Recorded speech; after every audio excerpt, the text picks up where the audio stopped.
Circuit भरपूर प्रमाणात तण झालेलं आहे. हे नंतर कापूस वेचताना खूप परेशान करतं. जर समजा आम्ही 2 पिकं कायम घेतो, दुसऱ्या पिकाला पण खूप अडचण होते याची. म्हणून राऊंड अप आणि स्वीप पॉवर चालू आहे यांना. दोन्हीचं 80-80चं प्रमाण घेतलेलं आहे. थोडं कुठं मोठं गवत आहे, जास्त नाही धोत्राआधी.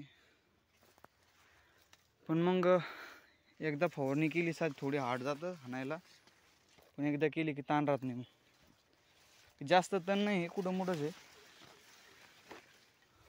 केने ते सगळं जातं. हे काय थोडं थोडं आहेच, बरंच आहे. त्याच्यामुळं ही फवारणी चालू आहे आता. निंदायला लेबर तर भेटायचं काही काम नाही आता, त्याच्यामुळं मग डायरेक्ट राऊंड आपण स्वीप पॉवरच.